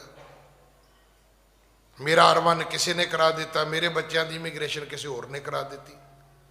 ਜਿੱਦਣ ਹੋ ਗਈ ਮੈਂ ਚੈੱਕ ਬੁੱਕ ਲੈ ਕੇ ਗਿਆ, ਨਾਲ ਮਠਿਆਈ ਦਾ ਡੱਬਾ ਲੈ ਕੇ ਗਿਆ। ਤੁਸੀਂ ਯਕੀਨ ਕਰਨਾ, ਉਹਨੇ ਕਿਹਾ ਗਿਆਨੀ ਜੀ ਚੈੱਕ ਨਹੀਂ ਕੱਟਣਾ। ਮੈਂ ਕਿਹਾ ਜੀ ਮੇਰੇ 4 ਗ੍ਰੀਨ ਕਾਰਡ ਆਏ ਨੇ, 3 ਸਟੈਪ ਨੇ ਇਮੀਗ੍ਰੇਸ਼ਨ ਦੇ। ਕਹਿੰਦਾ ਨਹੀਂ ਲੈਣਾ। ਮੈਂ ਕਿਹਾ ਚਲੋ ਡੱਬਾ ਹੀ ਸਹੀ। ਕਹਿੰਦਾ ਡੱਬਾ ਵੀ ਨਹੀਂ ਲੈਣਾ। ਮੈਂ ਗੁਰੂ ਦੀ ਹਜ਼ੂਰੀ 'ਚ ਕਹਿ ਰਿਹਾ, 1 ਪੀਸ ਬਰਫੀ ਦਾ ਕੱਢਿਆ ਉਹਨੇ। ਕਹਿੰਦਾ ਡੱਬਾ ਤੁਹਾਨੂੰ ਵਾਪਸ ਲੈ ਕੇ ਜਾਣਾ ਪਊਗਾ। ਦੱਸੋ ਇਹ ਕਿਹਦੀ ਕਰਾਮਾਤ ਹੈ? ਮੇਰਾ ਪਿਓ ਪ੍ਰਧਾਨ ਮੰਤਰੀ ਹੁੰਦਾ ਤਾਂ ਵੀ ਇੱਦਾਂ ਮੇਰੇ ਬੱਚੇ ਨਹੀਂ ਸੀ ਜਾ ਸਕਦੇ। ਆ ਜਿਹੜਾ ਅੱਜ ਦਾ ਪ੍ਰਧਾਨ ਮੰਤਰੀ ਹੈ, ਇਹ ਪ੍ਰਧਾਨ ਮੰਤਰੀ ਨਾ ਬਣਦਾ ਤੇ ਵੀਜ਼ਾ ਇਹਨੂੰ ਵੀ ਨਹੀਂ ਸੀ ਮਿਲਣਾ। ਹੁਣ ਤੇ ਉਹ ਡਿਪਲੋਮੇਟ ਪਾਸਪੋਰਟ 'ਚ ਆ ਗਿਆ ਨਾ, ਸਟੇਟਸ ਹੀ ਚੇਂਜ ਹੋ ਗਿਆ। ਇਹ ਗੁਜਰਾਤ ਦਾ ਮੁੱਖ ਮੰਤਰੀ ਸੀ ਤੇ ਉਹਨਾਂ ਕਿਹਾ ਤੈਨੂੰ ਅਸੀਂ ਵੀਜ਼ਾ ਨਹੀਂ ਦੇਣਾ। ਤੇ ਜੇ ਅਜੇ ਵੀ ਆਪਾਂ ਇਸ ਗੁਰੂ ਨੂੰ ਮੱਥਾ ਨਾ ਟੇਕੀਏ ਤੇ ਕਿਹਨੂੰ ਟੇਕੀਏ? ਦੱਸੋ, ਇਸ ਗੁਰੂ ਤੋਂ ਵੱਡਾ ਹੈ ਕੋਈ? ਸ਼ਬਦ ਤੋਂ ਉੱਪਰ ਕੁਝ ਨਹੀਂ ਹੈਗਾ। ਹਾਲਾਂਕਿ ਮੇਰੇ ਵਰਗੇ ਨੇ ਸ਼ਬਦ ਨੂੰ ਵਰਤਿਆ ਹੈ। ਕਿਤੇ ਕਮਾਇਆ ਹੁੰਦਾ ਤੇ ਮੈਂ ਤੇ ਬ੍ਰਹਮ ਗਿਆਨੀ ਹੋ ਜਾਂਦਾ ਹੁਣ ਤੱਕ। ਅਜੇ ਤੱਕ ਤੇ ਵਰਤਿਆ ਹੀ ਹੈ ਵੀ ਥੋੜਾ ਜਿਹਾ ਪੜ੍ਹ ਲਿਆ, ਸੁਣਾ ਲਿਆ ਤੇ ਰੋਟੀ ਰੋਜੀ ਕਮਾ ਲਈ ਆਪਣੀ। ਹੈ ਤੇ ਮੈਂ ਵੀ ਤਨਖਾਹਦਾਰ ਆਦਮੀ ਆ, ਮੈਂ ਵੀ ਗ੍ਰੰਥੀ ਆ, ਨੌਕਰੀ ਕਰਦਾ। ਕਈ ਮੈਨੂੰ ਪੁੱਛਦੇ ਨੇ ਪੈਨਸ਼ਨ ਵੀ ਮਿਲੇਗੀ ਗਿਆਨੀ ਜੀ? ਮੈਂ ਕਿਹਾ ਜੀ ਹਾਂਜੀ ਉਹ ਵੀ ਮਿਲੇਗੀ। ਤੁਹਾਡੀ ਨੌਕਰੀ ਤੇ ਬੜੀ ਵਧੀਆ ਹੈ। ਮੈਂ ਕਿਹਾ ਵੀ ਉਹਦੀ ਕਿਰਪਾ ਹੈ। ਨਹੀਂ ਤੇ ਬਿਜਲੀ ਮਹਿਕਮੇ 'ਚ ਹੁੰਦਾ, ਰੋਜ਼ ਕਿਸੇ ਖੰਭੇ ਤੇ ਚੜ੍ਹਦਾ, ਰੋਜ਼ ਹੀ ਉਤਰਦਾ, ਰੋਜ਼ ਹੀ ਚੜ੍ਹਦਾ, ਰੋਜ਼ ਹੀ ਉਤਰਦਾ। ਹੋਰ ਕੀ ਕਰ ਲੈਂਦਾ ਮੈਂ? ਭਾਈ ਆਓ ਬਾਣੀ ਨਾਲ ਜੁੜੀਏ, ਛੱਡ ਦਿਓ ਬਾਕੀ ਚੀਜ਼ਾਂ ਦਾ ਕੋਈ ਮੈਨਾ ਨਹੀਂ ਹੈ। ਮੰਦੀ ਮਤ ਵਾਲਿਆਂ ਨੂੰ ਮਤ ਮੰਦ ਭਏ, ਕੱਲ ਮੈਂ ਨਰ ਰੰਕ ਦਿਓ ਹਰ ਨਾਮ ਤਿਨੇ ਮਨ ਮਾਨਕ। ਜਿਹੜੇ ਬੁੱਧੀ ਕਰਕੇ ਕੰਗਾਲ ਨੇ ਉਹਨਾਂ ਨੂੰ ਵੀ ਗੁਰੂ ਨੇ ਸ਼ਬਦ ਦਿੱਤਾ ਹੈ। ਉਹ ਕੀ ਹੈ? ਕਹਿੰਦੇ ਤੇ ਮਾਨਕ ਹੈ। ਇਹ ਤਾਂ ਬਹੁਤ ਕੀਮਤੀ ਮੋਤੀ ਹੈ। ਇਹਦਾ ਦੁਨੀਆ ਦੇ ਵਿੱਚ ਕੋਈ ਮੁੱਲ ਨਹੀਂ ਪਾ ਸਕਦਾ। ਹਾਂਜੀ। ਤਨ ਮਾਨ ਤਜੇ ਸਿਮਰੇ ਜੇ ਸਦਾ, ਪ੍ਰਗਟੇ ਘਟ ਅੰਤਰ ਗਿਆਨ ਅਚਾਨਕ। ਤਨ ਮਾਨ ਤਜੇ ਸਿਮਰੇ ਜੇ ਸਦਾ, ਪ੍ਰਗਟੇ ਘਟ ਅੰਤਰ ਗਿਆਨ ਅਚਾਨਕ। ਕੋਈ ਹੈ ਜਿਹੜਾ ਤਨ ਦਾ ਮਾਣ ਛੱਡ ਦੇਵੇ? ਸਰੀਰ ਦਾ ਬੜਾ ਹੰਕਾਰ ਹੈ। ਮੈਂ ਤਾਂ ਕਈ ਵਾਰੀ ਬੇਨਤੀ ਕੀਤੀ ਵੀ ਉਹ ਇੱਕ ਕਮੇਡੀਅਨ ਨੇ ਬੜੀ ਸੋਹਣੀ ਵਿਆਖਿਆ ਕੀਤੀ ਹੈ। ਉਹ ਕਹਿੰਦਾ ਜਦੋਂ ਨਵਾਂ ਨਵਾਂ ਟਰੱਕ ਆਵੇ ਨਾ ਤਾਂ ਉਹਦੇ ਮਗਰ ਲਿਖਿਆ ਹੁੰਦਾ ਹੱਟ ਪਿੱਛੇ। ਕਹਿੰਦਾ ਜਦੋਂ 5 ਸਾਲ ਚੱਲ ਜਾਏ ਤੇ ਫਿਰ ਉਹਦੇ ਤੇ ਲਿਖ ਦਿੱਤਾ ਜਾਂਦਾ ਮਿਲੇਗਾ ਮੁਕੱਦਰ। ਤੇ ਜਦੋਂ 10 ਸਾਲ ਚੱਲ ਜਾਏ ਤੇ ਫਿਰ ਪਤਾ ਕੀ ਲਿਖਿਆ ਹੁੰਦਾ ਹੈ, ਚੱਲ ਰਾਣੀਏ ਤੇਰਾ ਰੱਬ ਰਾਖਾ। ਸਾਡੀ ਹਾਲਤ ਵੀ ਉਹੀ ਹੈ। ਜਦੋਂ ਜਵਾਨੀ ਸੀ ਉਦੋਂ ਮਾਂ ਪਿਓ ਨੂੰ ਵੀ ਨਹੀਂ ਮੰਨਿਆ, ਅੱਧ ਵਿਚਕਾਰ ਹੋਏ ਤੇ ਰਿਸ਼ਤਿਆਂ ਦੀ ਸਮਝ ਆਈ, ਤੇ ਜਦੋਂ ਹੋ ਗਏ ਬਜ਼ੁਰਗ ਵੀ ਆਹ ਕਿਹੜਾ ਕਾਕਾ ਹੈ ਵੇ ਪੁੱਤ, ਉਹ ਕਹਿੰਦਾ ਬੇਬੇ ਮੇਰੇ ਵਾਲਾਂ ਨੂੰ ਹੱਥ ਨਾਲ ਲਾਵੀਂ, 3 ਦਿਨ ਹੋ ਗਏ ਨੇ ਮੈਨੂੰ ਹੇਅਰ ਸਟਾਈਲ ਠੀਕ ਕਰਦੇ ਆਪਣਾ। ਇਹ ਉਹ ਬੰਦਾ ਜੇ ਜਿਹੜਾ ਬੰਦਾ ਕਿਸੇ ਨੂੰ ਹੱਥ ਨਹੀਂ ਸੀ ਫੜਾਉਂਦਾ, ਹੁਣ ਕਿਸੇ ਦੇ ਸਿਰ ਤੇ ਹੱਥ ਫੇਰਨਾ ਚਾਹੁੰਦਾ ਤੇ ਅਗਲਾ ਸਿਰ ਨਹੀਂ ਫੜਾਉਂਦਾ, ਕਹਿੰਦਾ ਚੱਲ ਕੰਮ ਕਰ ਆਪਣਾ। ਇਹ ਹਾਲਤ ਹੈ ਸਾਡੀ। ਜਵਾਨੀ 'ਚ ਲੋਕ ਕਹਿੰਦੇ ਸੀ ਪੁੱਤਰ ਮੈਨੂੰ ਉਠਾ ਦੇ, ਇਹਦੇ ਕੋਲ ਟਾਈਮ ਨਹੀਂ ਸੀ ਕਿਸੇ ਨੂੰ ਉਠਾਉਣ ਜੋਗਾ।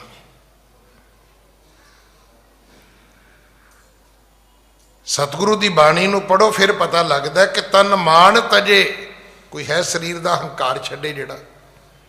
ਪਰ ਅਸੀਂ ਕਦੋਂ ਛੱਡਿਆ? ਜਦੋਂ ਤਨ ਦੇ ਪੱਲੇ ਕੁਝ ਨਹੀਂ ਰਿਹਾ। ਕਦੇ ਕੋਈ ਹੱਥ ਫੜਨਾ ਚਾਹੁੰਦੇ ਸੀ, ਅਸੀਂ ਫੜਾਇਆ ਨਹੀਂ। ਅੱਜ ਅਸੀਂ ਕਿਸੇ ਦੇ ਸਿਰ ਤੇ ਹੱਥ ਫੇਰਨਾ ਚਾਹੁੰਦੇ ਆ, ਅਗਲਾ ਸਾਨੂੰ ਸਿਰ ਨਹੀਂ ਫੜਾਉਂਦਾ, ਕਹਿੰਦਾ ਬਾਪੂ ਖਬਰਦਾਰ ਮੇਰੇ ਵਾਲਾਂ ਨੂੰ ਹੱਥ ਨਾ ਲਾਵੀਂ। ਸਤਿਗੁਰੂ ਕਹਿੰਦੇ ਮਾਣ ਛੱਡ ਕੇ ਵੇਖੋ, ਪ੍ਰਗਟੇ ਘਟ ਅੰਤਰ ਗਿਆਨ ਅਚਾਨਕ। ਤੁਹਾਡੇ ਅੰਦਰ ਰੋਸ਼ਨੀ ਪੈਦਾ ਹੋਏਗੀ, ਗਿਆਨ ਪੈਦਾ ਹੋਏਗਾ, ਸਮਝ ਆਏਗੀ ਰੱਬ ਤੋਂ ਬਿਨਾਂ ਕੁਝ ਵੀ ਨਹੀਂ ਹੈ। ਮੈਂ ਤੇ ਕਿਤੇ ਦਿਨ ਪਹਿਲਾਂ ਵੀ ਬੇਨਤੀ ਕੀਤੀ, ਜਿਹਨੂੰ ਮਿਲੋ ਗਿਆਨੀ ਜੀ ਅਸੀਂ ਤੁਹਾਨੂੰ ਲੋਕਡਾਊਨ 'ਚ ਰੋਜ਼ ਸੁਣਦੇ ਰਹੇ, ਤੁਹਾਡੀ ਬੜੀ ਸੇਵਾ ਹੈ। ਮੈਂ ਕਿਹਾ ਭਾਜੀ ਸੇਵਾ ਮੇਰੀ ਨਹੀਂ ਹੈ, ਜੇ ਮੈਂ ਵੀ ਕਿਸੇ ਹਸਪੀਟਲ 'ਚ ਵੈਂਟੀਲੇਟਰ ਤੇ ਹੁੰਦਾ ਤੇ ਫਿਰ ਕੀ ਕਰਦਾ? ਇਹ ਤਾਂ ਉਹਦੀ ਕਿਰਪਾ ਹੈ। ਬਿਮਾਰ ਨਾ ਹੋਣਾ ਇਹ ਕੋਈ ਸੂਰਬੀਰਤਾ ਥੋੜਾ ਕਿਸੇ ਬੰਦੇ ਦੀ, ਇਹ ਕੋਈ ਸਿਆਣਪ ਨਹੀਂ ਹੈ ਕਿ ਮੈਂ ਬਿਮਾਰ ਨਹੀਂ ਹੋਇਆ ਜੀ ਮੇਰੀ ਅਕਲਮੰਦੀ ਹੈ ਨਾ, ਇਹ ਉਹਦੀ ਮਿਹਰ ਹੈ ਕਿ ਉਹਨੇ ਤੁਹਾਨੂੰ ਠੀਕ ਰੱਖਿਆ। ਉਹ ਨਾ ਠੀਕ ਰੱਖੇ ਫਿਰ ਕੀ ਕਰ ਲਾਂਗੇ ਆਪਾਂ? ਇਸੇ ਕਰਕੇ ਜਿਹੜੇ ਸਾਡੇ ਬਜ਼ੁਰਗ ਸੀ ਨਾ, ਉਹ ਕਹਿੰਦੇ ਹੁੰਦੇ ਸੀ ਪਰਮਾਤਮਾ ਤੂੰ ਜਿੱਥੇ ਰੱਖੇ ਨਾ ਬਸ ਉਹੀ ਠੀਕ ਹੈ, ਉਹੀ ਸਵਰਗ ਹੈ। ਉਹ ਜਿਸ ਹਾਲ ਵਿੱਚ ਰੱਖੇਗਾ ਬੰਦਿਆ ਤੈਨੂੰ ਰਹਿਣਾ ਪਵੇਗਾ, ਤੇਰੇ ਹੱਥ ਵਿੱਚ ਕੁਝ ਨਹੀਂ ਹੈਗਾ। ਜਦੋਂ ਮਾਨ ਨੂੰ ਛੱਡਾਂਗੇ, ਹਾਂਜੀ, ਲੱਖ ਕੂਰ ਪਦਾਰਥ ਕੇ ਤਜ ਸਵਾਰਥ, ਭੀ ਪਰਮਾਰਥ ਮੈਂ ਦੁਖ ਹਾਨਕ। ਲੱਖਾਂ ਪਦਾਰਥਾਂ ਨੂੰ ਕੂੜਾ ਮੰਨ ਕੇ, ਸਵਾਰਥ ਛੱਡ ਕੇ, ਭੇ ਪਰਮਾਰਥ ਮੈਂ ਦੁਖ ਹਾਨਕ। ਇਹ ਗੁਰੂ ਨਾਨਕ ਮੇਰੇ ਦੁੱਖ ਮਿਟਾਉਣ ਵਾਲਾ ਹੈ। ਇਸ ਗੁਰੂ ਨਾਨਕ ਨੇ ਮੈਨੂੰ ਪਰਮਾਰਥ ਦਾ ਮਾਰਗ ਬਖਸ਼ਿਆ ਹੈ। ਹਾਂਜੀ, ਗੁਣ ਬ੍ਰਿੰਦ ਗਹੀਰ ਸਰੀਰ ਤਰਿਓ, ਬਰ ਜਾਹਰ ਪੀਰ ਗੁਰੂ ਜਗ ਨਾਨਕ। ਗੁਣ ਬਰਿੰਦ ਗਹੀਰ ਸਰੀਰ ਧਰਿਓ, ਬੇਅੰਤ ਗੁਣਾਂ ਦੇ ਭਰਪੂਰ ਸਰੀਰ ਧਾਰਨ ਕਰਕੇ ਗੁਰੂ ਨਾਨਕ ਪੀਰ ਗੁਰੂ ਜਗ ਨਾਨਕ, ਜਗਤ ਦੇ ਪੀਰ ਬਣ ਗਏ, ਜਗਤ ਗੁਰੂ ਗੁਰੂ ਨਾਨਕ ਹੋ ਗਏ। ਹਾਂਜੀ, ਸ਼੍ਰੀ ਕਰਤਾਰ ਪੁਰਖ ਦੁਖ ਗੰਜਨ, ਭਗਤਨ ਕੇਰ ਸਦਾ ਮਨ ਰੰਜਨ। ਸ਼੍ਰੀ ਕਰਤਾਰ ਪੁਰਖ ਦੁਖ ਗੰਜਨ, ਪ੍ਰਮਾਤਮਾ ਕੌਣ ਹੈ? ਜਿਹੜਾ ਸਾਡੇ ਦੁੱਖ ਮਿਟਾਉਣ ਵਾਲਾ ਹੈ। ਭਗਤਨ ਕੇਰ ਸਦਾ ਮਨ ਰੰਜਨ, ਭਗਤਾਂ ਨੂੰ ਪ੍ਰਸੰਨ ਕਰਨ ਵਾਲਾ ਹੈ। ਆਪਣੇ ਭਗਤਾਂ ਨੂੰ ਖੁਸ਼ੀਆਂ ਕੌਣ ਦਿੰਦਾ ਹੈ? ਰੱਬ। ਆਪਣੇ ਭਗਤਾਂ ਦੇ ਦੁੱਖ ਕੌਣ ਮਿਟਾਉਂਦਾ ਹੈ? ਰੱਬ।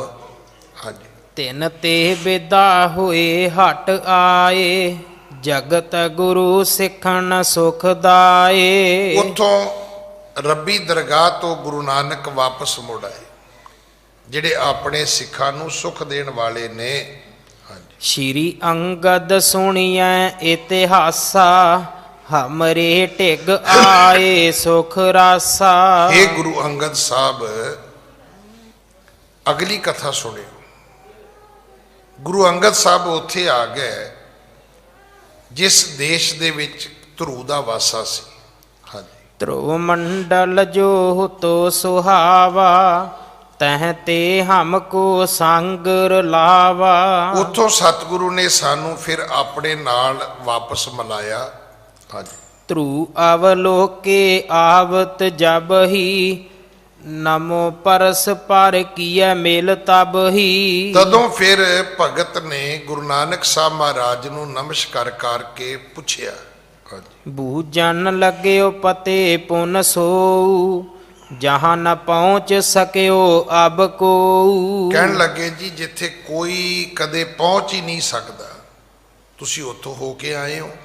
ਹਾਂਜੀ। ਸੱਚ ਖੰਡ ਕੀ ਦੇਹੋ ਨਿਸ਼ਾਨੀ, ਕੈਸਾ ਦੇਖਿਓ ਪ੍ਰਭ ਤੇ ਨਿਰਬਾਨੀ। ਦੱਸੋਗੇ ਸੱਚਖੰਡ ਦੀ ਕੋਈ ਨਿਸ਼ਾਨੀ ਕੀ ਹੈ, ਪਹਿਚਾਣ ਕੀ ਹੈ, ਕਿਹੋ ਜਿਹਾ ਸੱਚਖੰਡ, ਉਹ ਰੱਬ ਦਾ ਦੇਸ਼ ਕਿਹੋ ਜਿਹਾ ਹੈ, ਜਿੱਥੇ ਰੱਬ ਦਾ ਵਾਸਾ ਹੈ, ਜਿੱਥੇ ਰੱਬ ਰਹਿੰਦਾ ਹੈ।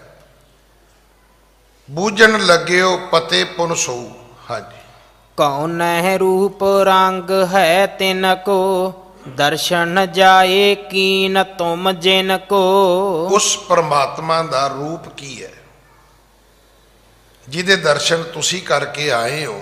ਹਾਂਜੀ। ਆਗਹਿ ਭਈ ਨ ਕਬਹੀ ਐਸੇ, ਦੇਹ ਸਮੇਤ ਗਏ ਢਿਗ ਬੈਸੇ। ਮੈਂ ਨਹੀਂ ਸੁਣਿਆ ਵੀ ਕਦੇ ਕੋਈ ਇਸ ਤਰ੍ਹਾਂ, ਕਦੇ ਪਹਿਲਾਂ ਕੋਈ ਰੱਬ ਦੇ ਦੇਸ਼ ਗਿਆ ਹੋਵੇ, ਕੋਈ ਰੱਬ ਦੇ ਘਰ ਗਿਆ ਹੋਵੇ, ਕੋਈ ਸੱਚਖੰਡ ਦੇ ਵਿੱਚ ਕਿਸੇ ਨੇ ਜਾ ਕੋਈ ਪ੍ਰਵੇਸ਼ ਕੀਤਾ ਹੋਵੇ। ਉਤਮ ਭਗਤ ਧਰੁਵ ਤੁਮ ਸੁਣੀਏ, ਰੂਪ ਰੰਗ ਤਿਨ ਕੋ ਨਹਿ ਗੁਣੀਏ। ਸਤਿਗੁਰੂ ਗੁਰੂ ਨਾਨਕ ਸਾਹਿਬ ਕਹਿਣ ਲੱਗੇ, ਭਗਤ ਸੁਣ, ਰੱਬ ਦਾ ਨਾ ਤਾਂ ਕੋਈ ਰੂਪ ਹੈ, ਨਾ ਹੀ ਉਹਦਾ ਰੰਗ ਹੈ ਕੋਈ। ਰੂਪ ਰੰਗ ਤੋਂ ਬਾਹਰਾ ਹੈ। ਚੱਕਰ ਚਿਹਨ ਅਰ ਵਰਨ ਜਾਤ ਅਰ ਪਾਤ ਨਹਿਨ, ਜੇ ਉਹਦਾ ਕੁਝ ਵੀ ਰੂਪ ਰੰਗ ਰੂਪ ਨਹੀਂ ਹੈ, ਕੋਈ ਰੇਖਾ ਨਹੀਂ, ਕੋਈ ਚਿੱਤਰ ਨਹੀਂ ਉਹਦਾ। ਭਗਤਨ ਧਿਆਨ ਹੇਤ ਬਿਨ ਜਾਉਨਾ, ਸੋਹਤ ਸਿਆਮ ਸਰੂਪ ਸਲੋਨਾ। ਭਗਤਾਂ ਦੇ ਧਿਆਨ ਵਾਸਤੇ ਜੇ ਕਹੀਏ ਤੇ ਉਹਦਾ ਰੂਪ ਸ਼ਿਆਮ ਰੂਪ ਹੈ, ਸੁੰਦਰ ਰੂਪ ਹੈ। ਹਾਂਜੀ। ਸਸ ਸਭ ਤਾਹ ਕੋਟਕ ਉਜਿਆਰਾ, ਬ੍ਰਹਮਾਦਿਕ ਜਹ ਪਾਏ ਨ ਪਾਰਾ। ਪਰ ਉਹ ਨਜ਼ਰ ਕਿਉਂ ਨਹੀਂ ਆਉਂਦਾ? ਕਿਉਂਕਿ ਉੱਥੇ ਕਰੋੜਾਂ ਸੂਰਜ, ਕਰੋੜਾਂ ਚੰਦਰਮੇ ਉੱਥੇ ਆਪਣੀ ਰੋਸ਼ਨੀ ਕਰਦੇ ਨੇ। ਉੱਥੇ ਲਾਈਟ ਹੀ ਇੰਨੀ ਹੈ, ਰੋਸ਼ਨੀ ਇੰਨੀ ਗਿਆ, ਉੱਥੇ ਚਾਨਣ ਹੀ ਇੰਨਾ ਹੈ, ਪ੍ਰਕਾਸ਼ ਇੰਨਾ ਹੈ। ਤਾਂ ਹੀ ਕਹਿੰਦੇ ਨਾ ਵੀ ਰੱਬ ਕੀ ਹੈ? ਕਹਿੰਦੇ ਰੱਬ ਤੇ ਇੱਕ ਨੂਰ ਹੈ, ਇੱਕ ਜੋਤ ਹੈ। ਹਾਂਜੀ। ਕੋਟ ਕਾਮ ਕੀ ਸੁੰਦਰਤਾਈ, ਇਕ ਨਖ ਕੀ ਨਾ ਕਰੇ ਸਮਤਾਈ। ਉਸ ਪਰਮਾਤਮਾ ਦੇ ਘਰ ਵਿੱਚ ਕਰੋੜਾਂ ਕਰੋੜਾਂ ਕਾਮ ਦੇਵਤੇ ਇਕੱਠੇ ਕਰੀਏ ਤੇ ਉਹਨਾਂ ਦੀ ਸੁੰਦਰਤਾ ਇਕੱਠੀ ਕਰੀਏ ਤੇ ਕਹਿੰਦੇ ਉਹ ਸਾਰੀ ਜਿਹੜੀ ਹੈ ਇੱਕ ਬੰਦੇ ਦੇ ਨੌ ਦੇ ਬਰਾਬਰ ਵੀ ਨਹੀਂ ਹੈ। ਕਰੋੜਾਂ ਕਾਮ ਦੇਵਤਿਆਂ ਦੀ ਸੁੰਦਰਤਾ ਰੱਬ ਦੀ ਸੁੰਦਰਤਾ ਦੇ ਬਰਾਬਰ, ਕਹਿੰਦੇ ਨੌ ਦੇ ਬਰਾਬਰ ਵੀ ਨਹੀਂ ਹੈ। ਹੁਣ ਨੌ ਕਿਤੇ ਉਹ ਨਾ ਵੇਖ ਲਿਓ ਜਿਹੜੇ ਉਹ ਭੈਣਾਂ ਨੇ ਵਧਾਏ ਹੁੰਦੇ ਨੇ 2-2 ਇੰਚ ਵਾਲੇ। ਅਮੂਮਨ 9 ਜਿਹੜਾ ਮਤਲਬ ਹੁੰਦਾ ਹੈ ਇਸ ਤਰ੍ਹਾਂ ਜਦੋਂ ਉਂਗਲ ਕਰੀਦੀ ਹੈ ਨਾ,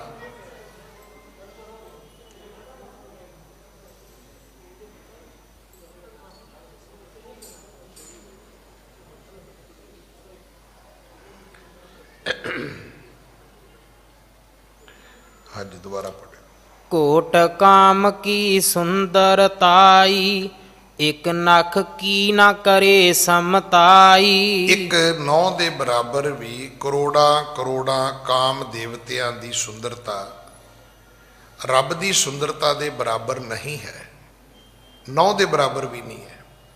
9 ਦਾ ਮਤਲਬ ਇੰਨਾ 9 ਵੀ ਨਹੀਂ ਹੈ ਜਿਹੜਾ ਉਂਗਲ ਦੇ ਉੱਤੇ ਲੱਗਾ ਹੁੰਦਾ ਹੈ।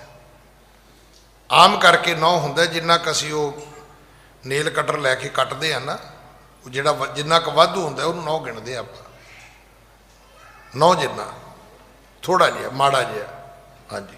ਕੋ ਉਪਮਾ ਮੈਂ ਦੇਵੋ ਤਿਨ ਕੀ, ਸਰਬਰ ਕੋਏ ਨਾ ਦੇਖੋ ਜਿਨ ਕੀ। ਸਤਿਗੁਰੂ ਕਹਿਣ ਲੱਗੇ ਵੀ ਮੈਂ ਉਪਮਾ ਰੱਬ ਦੀ ਕਿਵੇਂ ਦੇਵਾਂ, ਕਿਹਦੇ ਨਾਲ ਦੇਵਾਂ। ਸਰਬਰ ਬਰਾਬਰ ਕੋਈ ਹੋਇਆ ਹੀ ਨਹੀਂ। ਰੱਬ ਵਰਗਾ ਰੱਬ ਹੋਵੇ ਤੇ ਕਹੀਏ ਜੀ ਉਹਦੇ ਵਰਗਾ। ਰੱਬ ਦੀ ਉਪਮਾ ਕਿਸੇ ਨਾਲ ਨਹੀਂ ਹੋ ਸਕਦੀ। ਰੱਬ ਦੀ ਬਰਾਬਰੀ ਕਿਸੇ ਨਾਲ ਨਹੀਂ ਹੋ ਸਕਦੀ। ਨਾ ਉਹਦੇ ਵਰਗਾ ਕੋਈ ਦਿਆਲੂ ਹੋ ਸਕਦਾ, ਨਾ ਉਹਦੇ ਵਰਗਾ ਕੋਈ ਕਿਰਪਾਲੂ ਹੋ ਸਕਦਾ, ਨਾ ਉਹਦੇ ਵਰਗਾ ਕੋਈ ਨਿਰਾ ਆਕਾਰ ਹੋ ਸਕਦਾ।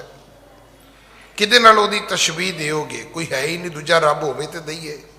ਹਾਂਜੀ। ਅਨਕ ਬ੍ਰਹਮੰਡ ਦੇਹ ਮਹਿ ਬਣੇ, ਜਿਉ ਤਰਵਰ ਬਹੁ ਫਲ ਕੇ ਸਣੇ। ਅਨਕ ਬ੍ਰਹਮੰਡ ਦੇਹ ਮੈਂ ਬਣੇ। ਉਸ ਰੱਬ ਦੇ ਸਰੀਰ ਵਿੱਚ ਇੱਕ ਬ੍ਰਹਮੰਡ ਨਹੀਂ, ਇਹੋ ਜਿਹੀਆਂ ਕਈ ਦੁਨੀਆਂ ਵਸੀਆਂ ਹੋਈਆਂ ਨੇ, ਕਈ ਸੰਸਾਰ ਵਸੇ ਹੋਏ ਨੇ। ਉਸ ਰੱਬ ਦੀ ਦੇਹ ਵਿੱਚ ਤਰਵਰਾਂ ਦਾ ਤੇ ਫਲਾਂ ਦਾ ਕੋਈ ਲੇਖਾ ਜੋਖਾ ਹੀ ਨਹੀਂ ਹੈ। ਇਹਨੂੰ ਪੂਰੀ ਦੁਨੀਆ ਨੂੰ ਕੀ ਕਿਹਾ ਜਾਂਦਾ ਹੈ? ਇਹਨੂੰ ਕਿਹਾ ਜਾਂਦਾ ਹੈ ਬ੍ਰਹਮੰਡ। ਇਹਦੀ ਅਰਥਾਂ ਵਿੱਚ ਵਿਆਖਿਆ ਕੀਤੀ ਜਾਂਦੀ ਜਿਹੜਾ ਬ੍ਰਹਮਾ ਦੇ ਅੰਡੇ ਤੋਂ ਪੈਦਾ ਹੋਇਆ। ਇਹਦਾ ਅਰਥ ਕੀ ਹੈ? ਵੀ ਪਹਿਲਾਂ ਇਹ ਬ੍ਰਹਮਾ ਦੇ ਅੰਡੇ 'ਚ ਬੰਦ ਸੀਗਾ, ਕਿਉਂਕਿ ਸਤਿਗੁਰੂ ਦੇਵੀ ਦੇਵਤਿਆਂ ਅਵਤਾਰਾਂ ਦਾ ਜ਼ਿਕਰ ਤਾਂ ਕਰਦੇ ਨੇ, ਪਰ ਇੰਨਾ ਹੀ ਕਰਦੇ ਨੇ ਵੀ ਇਹ ਸਾਰੇ ਰੱਬ ਨੇ ਸਮੇਂ-ਸਮੇਂ ਭੇਜੇ ਸਨ। ਇਹ ਆਪ ਰੱਬ ਨਹੀਂ ਹੈਗੇ। ਰੱਬ ਕੌਣ ਹੈ? ਜਿਹਦੇ ਵਿੱਚ ਕਰੋੜਾਂ ਬ੍ਰਹਿਮੰਡ ਵਸੇ ਹੋਏ ਨੇ ਭਾਈ। ਹਾਂਜੀ। ਕਹਿ ਨ ਸੁਨਨ ਤੇ ਜਾਣ ਅਨੰਤਾ, ਨਿਖਲ ਪਵਨ ਕੋ ਰਾਜਤ ਕੰਤਾ। ਇਸ ਕਰਕੇ ਕਹਿ ਸਕਣਾ, ਸੁਣ ਸਕਣਾ, ਬੋਲ ਸਕਣਾ, ਉਹਨੂੰ ਬੇਨਤੀ ਕਿਹਾ ਜਾ ਸਕਦਾ, ਨੇਤ ਨੇਤ ਕਿਹਾ ਜਾ ਸਕਦਾ। ਉਸ ਪ੍ਰਭੂ ਪਰਮਾਤਮਾ ਦੇ ਤੁਲ ਕੁਛ ਵੀ ਨਹੀਂ ਹੈਗਾ। ਉਹ ਸਾਰੇ ਲੋਕਾਂ ਦਾ ਸੁਆਮੀ ਹੈ। ਹਾਂਜੀ। ਸਭਨ ਬਿਖੇ ਜਹ ਜੋਤ ਸਮਾਨੀ, ਸਦਾ ਅਲੇਪ ਸਰਬ ਕੋ ਦਾਨੀ। ਉਹਦੀ ਜੋਤ ਸਾਰਿਆਂ ਦੇ ਵਿੱਚ ਹੈ, ਉਹ ਸਾਰਿਆਂ ਤੋਂ ਨਿਰਲੇਪ ਹੈ। ਹਾਂਜੀ। ਸੁਣ ਕੀਨੋ ਧਰੁਵ ਹਰਖ ਅਪਾਰਾ, ਨਿਰੰਕਾਰ ਕੇ ਤੁਮ ਆਕਾਰਾ। ਅੱਗੋਂ ਭਗਤ ਕਹਿਣ ਲੱਗਾ ਜੀ ਫਿਰ ਤੁਹਾਡਾ ਆਕਾਰ ਵੀ ਤੇ ਰੱਬ ਵਾਲਾ ਹੀ ਹੈ। ਉਹ ਨਿਰਗੁਣ ਹੈ, ਤੁਸੀਂ ਸਰਗੁਣ ਹੋ। ਹਾਂਜੀ। ਨਿਸਚਾ ਮੋਹੇ ਅਦਕ ਅਤ ਗਾਡੋ, ਧਨ ਭਾਗ ਦੇਖਿਓ ਢਿਗ ਠਾਂਡੋ। ਮੈਨੂੰ ਨਿਸ਼ਚਾ ਹੋ ਗਿਆ ਵੀ ਤੁਸੀਂ ਰੱਬ ਦੇ ਹੀ ਰੂਪ ਹੋ, ਪਰ ਮੇਰੀ ਧਨ ਭਾਗ, ਮੇਰੀ ਖੁਸ਼ਕਿਸਮਤੀ ਇਹ ਹੈ ਕਿ ਰੱਬ ਨੂੰ ਤਾਂ ਮੈਂ ਦੂਰੋਂ ਵੇਖਿਆ, ਪਰ ਤੁਹਾਨੂੰ ਨੇੜੇ ਖਲੋ ਕੇ ਵੇਖ ਲਿਆ। ਗੁਰੂ ਰੱਬ ਦਾ ਰੂਪ ਹੈ। ਧਨ ਭਾਗ ਸਾਡੇ, ਅਸੀਂ ਰੋਜ਼ ਨੇੜੇ ਹੋ ਕੇ ਵੇਖਦੇ ਹਾਂ, ਅਸੀਂ ਨੇੜੇ ਹੋ ਕੇ ਬੈਠਦੇ ਹਾਂ। ਹਾਂਜੀ। ਕਲ ਮਹਿ ਨਾਮ ਕਰੇ ਉਪਦੇਸ਼ਾ, ਭਾਵਤ ਨਰ ਜੇ ਅਦਕ ਕਲੇਸ਼ਾ। ਕਲ ਮੈਂ ਨਾਮ ਕਰੇ ਉਪਦੇਸ਼ਾ, ਪਾਵਤ ਨਰ ਜੇ ਅਦਕ ਕਲੇਸ਼ਾ। ਤੁਸੀਂ ਕਲਯੁਗ ਦੇ ਵਿੱਚ ਨਾਮ ਦਾ ਪ੍ਰਗਟਾਵਾ ਕਰੋਗੇ ਤੇ ਜਿਨ੍ਹਾਂ ਦੇ ਜੀਵਨ ਵਿੱਚ ਕਲੇਸ਼ ਹੈ ਉਹ ਮਿਟ ਜਾਏਗਾ। ਦੁੱਖਾਂ ਦਾ, ਕਲੇਸ਼ਾਂ ਦਾ, ਸੰਤਾਪਾਂ ਦਾ, ਝਗੜਿਆਂ ਦਾ, ਆਦੀਆਂ ਦਾ, ਵਿਆਧੀਆਂ ਦਾ, ਉਪਾਧੀਆਂ ਦਾ, ਤਿੰਨਾਂ ਤਾਪਾਂ ਦਾ ਨਿਵਾਰਨ ਹਾਰਾ ਕੌਣ ਹੈ? ਤੀਨੇ ਤਾਪ ਨਿਵਾਰਨ ਹਾਰਾ, ਦੁੱਖ ਹੰਤਾ ਸੁਖ ਰਾਸ। ਤਾਂ ਕੋ ਬਿਗਨ ਨਾ ਕੋ ਲਾਗੈ, ਜਾਂ ਕੀ ਪ੍ਰਭ ਆਗੇ ਅਰਦਾਸ। ਜਿਹਦੀ ਅਰਦਾਸਾਂ ਰੱਬ ਅੱਗੇ ਨੇ ਉਹਦਾ ਸਾਰਾ ਕੁਝ ਠੀਕ ਹੋ ਜਾਏਗਾ। ਜਦੋਂ ਅਰਦਾਸ ਕਰਦੇ ਹੋ ਤਾਂ ਧਿਆਨ ਕਰੋ, ਜਿਹੜੀ ਫੋਟੋ ਅੱਗੇ ਖਲੋਤੇ ਹੋ, ਜਿਹੜੀ ਮੜੀ ਮਸਾਣੀ ਅੱਗੇ ਖਲੋਤੇ ਹੋ, ਪਤਾ ਕਰੋ ਵੀ ਇਹ ਰੱਬ ਹੈ। ਨਹੀਂ, ਜੇ ਨਹੀਂ ਹੈ ਤਾਂ ਆਪਣੀ ਡਾਇਰੈਕਸ਼ਨ ਠੀਕ ਕਰੋ। ਬਾਕੀ ਠੀਕ ਹੈ, ਸਾਡੀ ਡਾਇਰੈਕਸ਼ਨ ਗਲਤ ਹੈ। ਹੁਣ ਆਦਮੀ ਗੱਡੀ ਭਜਾ ਰਿਹਾ, ਗੱਡੀ ਭਜਾਓ 100 ਤੇ ਭਜਾਓ, 120 ਤੇ ਭਜਾਓ, ਪਰ ਜਾਣਾ ਹੋਵੇ ਤੁਸੀਂ ਪਾਣੀਪਤ ਨੂੰ ਤੇ ਗੱਡੀ ਭਜਾਈ ਜੋ ਫਰੀਦਾਬਾਦ ਨੂੰ, ਤੇ ਕੀ ਬਣੇਗਾ? ਮੰਜ਼ਿਲ ਤੇ ਤੈਅ ਹੋ ਜਾਏਗੀ ਪਰ ਉਲਟੇ ਪਾਸੇ ਵਾਲੀ ਹੋਏਗੀ। ਇਸ ਕਰਕੇ ਰੱਬ ਵਾਲੇ ਪਾਸੇ ਨੂੰ ਤੁਰ ਗਿਆ। ਪਰ ਜਿੰਨੀ ਦੁਨੀਆ 'ਚ ਪਾਠ ਪੂਜਾ ਕਰ ਰਹੀ ਹੈ, ਧਰਮ ਕਰਮ ਕਰ ਰਹੀ ਹੈ, ਕੋਈ ਥੋੜਾ ਨਹੀਂ ਹੈ, ਬਹੁਤ ਹੈ, ਪਰ ਉਹਦੀ ਦਿਸ਼ਾ ਠੀਕ ਨਹੀਂ, ਉਹਦੀ ਡਾਇਰੈਕਸ਼ਨ ਠੀਕ ਨਹੀਂ ਹੈ। ਆਪਾਂ ਸਾਰੇ ਰੱਬ ਵਾਲੇ ਪਾਸੇ ਮੂੰਹ ਕਰੀਏ। ਅੱਜ ਸਮਾਂ ਸਮਾਪਤ ਹੈ। ਸਤਿਗੁਰੂ ਕਿਰਪਾ ਕਰਨ। ਅਗਲੀ ਕਥਾ ਆਪਾਂ ਕੱਲ੍ਹ ਗੁਰੂ ਕੀ ਗੋਦ ਵਿੱਚ ਬੈਠ ਕੇ ਸੁਣੀਏ। ਸਤਿਗੁਰੂ ਕਿਰਪਾ ਕਰਨ। ਭੁੱਲਾਂ ਬਖਸ਼ੋ ਜੀ। ਫਤਿਹ ਬੁਲਾਓ। ਵਾਹਿਗੁਰੂ ਜੀ ਕਾ ਖਾਲਸਾ, ਵਾਹਿਗੁਰੂ ਜੀ ਕੀ ਫਤਿਹ।